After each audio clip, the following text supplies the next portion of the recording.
Hey guys, thanks for clicking on this video. I'm going to be doing my sister's makeup. I haven't done her makeup, I don't think, ever on here. Have I ever done it on here? Mm-hmm. I've done it on my Instagram, but never like in a video. I just wanted to play with some color, and Sandy picked a hunter green to do. So, and she picked a halo eye. Yes, God. Yes. We hope you guys enjoy it. So you want to keep watching and see how I did her look. Let's take a look down. Look extra. Be extra. Yes. Then keep watching. As a base, I just used a highlighting pen. This one is from MAC. I didn't need it to last all day long, which is why I used this particular product. And then I set it with a ton of setting powder. I like to do this especially on other people because it makes all of the eyeshadows really blend. Now I'm going to be using my bronzer. This one's from L'Oreal, and again, I just use bronzers as my transition colors a ton.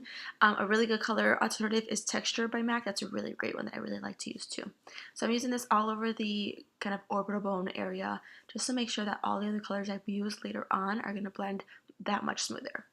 My first color, it's an off kind of green. It's like a Kelly green almost. And I was actually having a conversation with my sister during this time, and she's like, why are you using that color? And I was like, you need to understand, this is just like to build up that darker color. And so I think that is a really good lesson for any of you who are wanting to do something darker. It's really good to add like a buildup of color that lead up to that darker color. Hope that makes sense.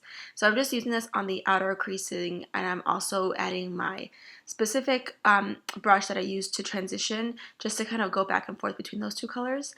I'm also adding this on the inner corner because it's going to be a halo effect. So it's going to offer like almost like a sandwich look, dark, light, dark. With these kind of looks, especially when you're using a color that's a little bit unusual, so not black or brown, it's important to kind of build slowly because there's a point in this makeup where I'm totally frustrated, but it's only because I just wanted to go faster. And it's important to have patience with it and build very, very small amounts. Alright, now I'm using the actual bottle green color. This one's from MAC, and it's such a great, like, hunter green. I love it so much. It was actually the color that gravitated to Sandy the most. She saw it right away. She's like, I want that. And I was telling her how much I love it. So I'm building up in the same areas that I did with the lighter green. I'm just doing it in a more targeted fashion. So I'm doing it very, very like tiny etches along those areas.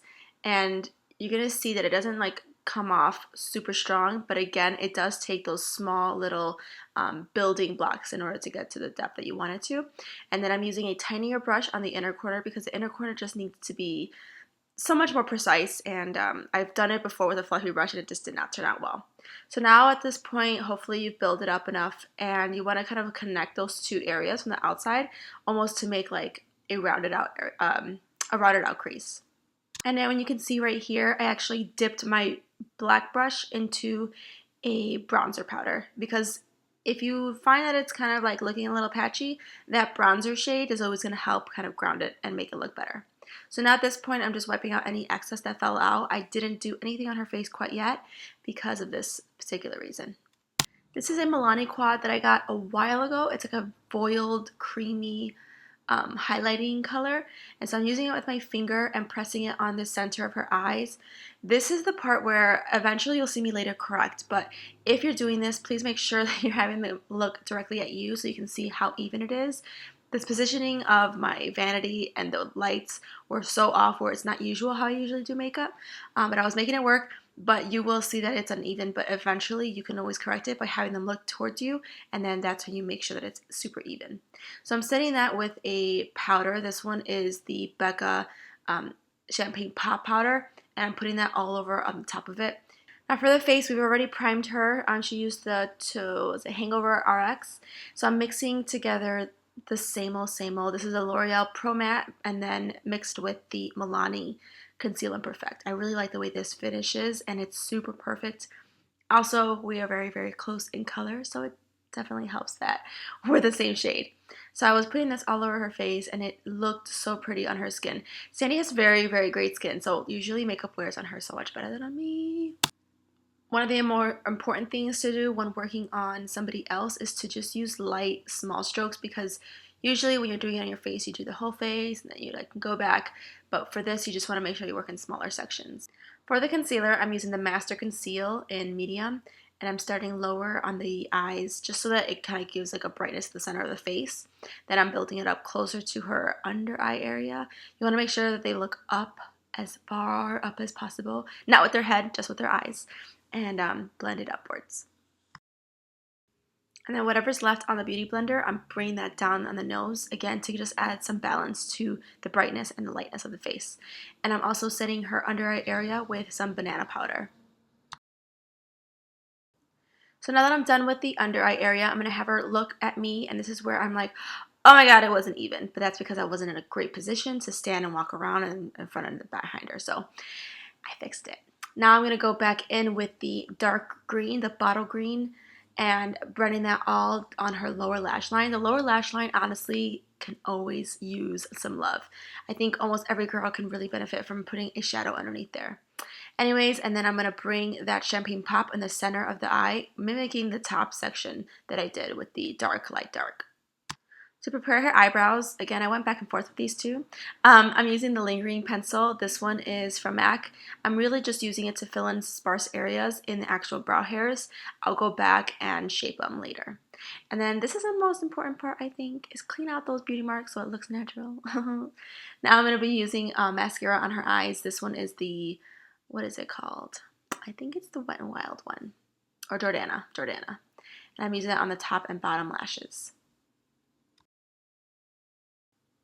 So now with my bronzer, the same Loreal one, which I'm so sad it's discontinued. Sandy was really excited about the bronzer part. So I'm just using that to bronze her entire face. This also adds a nice warm, I don't want to say warm, but like a peachiness to her face, especially with like medium tones and darker complexions. You want to bring that back to the face because otherwise it will look too rosy if you don't add something orangey. Now I'm using a felt tip pen to line very, very closely on her lash line. I'm not doing any kind of wing or any kind of like thickness alteration. I'm just making a very straight line across her actual lash band. This is going to help anything I put on top. So for instance, I'm going to be putting a set of lashes on her. It's going to really make them so they don't look like they're just coming from the lash. I want it to have a little bit of an outline so it looks like it's naturally coming from her lash. Now I'm putting on a set of, I think they're 323 lashes from like a generic brand. They're really, really pretty though for this look because they don't taper out at the ends and they're just kind of full throughout. I'm adding some more bronzer just to kind of really even everything out. And I'm adding some underneath the jawline and also just like in the general jawline area. This is the part where it can really show that it's not natural, even though none of it is natural. Alright, now I'm going back and filling in her brows. I'm using the brow powder from Anastasia Beverly Hills in dark brown and really just outlining the edges. This really makes a difference when you're filling it in with that lingering pencil. I know I've mentioned this before, but I love using that same brow product underneath the eyes. That's usually what I use to kind of make the bottom lash line look a little bit thicker. So that's what I'm doing here on the inner corner and the outer corner of her eyes. So make sure you add a little bit more of that mascara. Sometimes if it doesn't look great in the first coat, add a second one. Now I'm adding the champagne pop all over her tops of her cheekbones. I like doing this before blush sometimes on other people. It just kind of makes everything blend a little bit better and it really brings out the cheekbones and then you know exactly where to put the blush. So I'm actually using that all over her face and on her nose. I like the little button nose too. So I totally skipped on the blush. You can add blush, but I felt like the bronzer did a really great job of adding like a natural peachy blush to her cheeks. I'm using the color Brown by NYX. This is the lip liner that I'm using for her nudish lips. And I think it's a really good point to kind of like make sure that girls are looking straight at you if you're doing makeup on somebody else and really see like where they like their lip line. Because I know there's times where some girls don't see that their lip line is where you put it or vice versa. So just ask what their preference is because again, lip lining also is a personal preference on how you like it. Now I'm using the color Half and Half. Half and Half is a really great neutral color. And then I'm putting that all over the lips, but I'm also making her blend it a little bit with her, by puckering her lips. And then I'm going to blend it a little bit more with a brush. This will really make sure that the line is blended and like, it's almost like a blurred out effect as opposed to an actual lip line. Now I'm taking a what's it called? It's a lip gloss. It's discontinued. It's called Enchantress, but I'm just trying to use it all up. And I'm using that on the center part of her lips to give it a nicer, shinier look. Alright guys, that's the finished look. I hope you guys enjoyed it. Let me know if you guys want me to do these some more. If you want Sandy to come over some more and be my model. Would you do it again? Hell yeah. Right? That's fun. Yes. We have to think of a different color scheme next time, probably like, but we just brought this out and then played. Yeah, that's pretty. Oh, you think you're so cute looking down. It's like I did it on purpose. Yes. Alright, we'll see you guys later. Bye. Bye. Let's do a little quick intro. Let's see if I can get in frame. Oh, there it goes. Okay. Before I let you guys go, I just wanted to let you know about a really cool thing that's happening in Chicago.